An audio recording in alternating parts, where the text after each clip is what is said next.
Sevilla 3, Manchester United 0. Rich, it's been a pleasure to meet you, first of all. Yeah. So it's been a pleasure, but meet you, bro. it's probably not the best game to beat you in because, look, I heard all your opinions throughout the game and even before the game. Yeah. I agree with a lot of what you have to say, but today, De Gea, Maguire, Eriksen, how would you analyse that game? Absolutely indefensible. You can't defend that performance.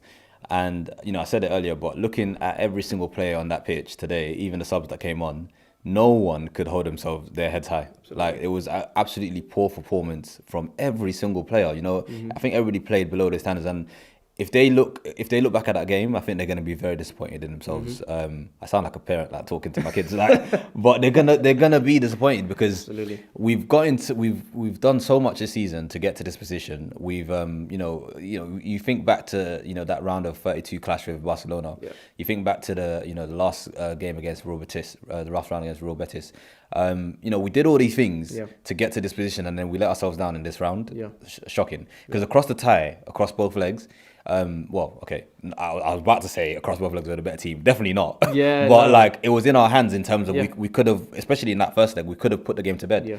And then you look at how we started the first half in this game. We didn't want it. How we started the second half. Before we were all sitting here saying, just before this game started the second half, don't start cold. You need to come out fast and ready for the second half because otherwise it's going to be like same thing happened at Liverpool. But we just weren't on it. They just weren't ready. Absolutely poor performance all round. And I need to ask you, I mean, we were talking about Luke Shaw maybe starting this game, maybe Rashford, but it was quite clear that both these players were not fit enough to start the game.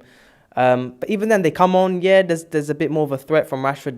The directness, he was decent. It wasn't too bad. But then you see the whole morale kind of dropped. Everything kind of dropped. So were there any standout players for you, if any? No, not at all. And that's what I mean by even the players that came off the bench, right? Like you said just now, Shaw came on, had a bit more aggression. Rashford came on, had a bit more threat because we had no threat throughout the whole game, right?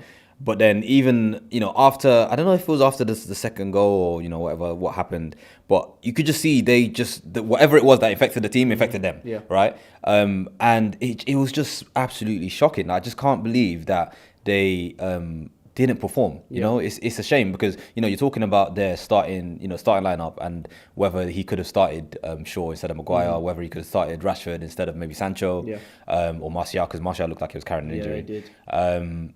But these guys just come back off injuries themselves. Yeah. And we sit back and we look at the team. At the start of the game, we're talking about the lineup, and if I'm a United fan, I didn't think this team had enough. The starting lineup had enough to beat this team. Like Sevilla are 13th in La Liga. They have nothing to play for except this Europa League. And we all know they've got this aura, whatever it is. There's something about them. And they are our bogey team. We've never beaten them. I said it. We've never beaten them now in I think 5-6 games. De Gea's never beaten them, even though he played in the Liga for however many years with Atletico. There's just something about this team when we face them in Europa League. It's just a shame. It's just absolutely devastating. I can't even believe it, to be honest, personally. And,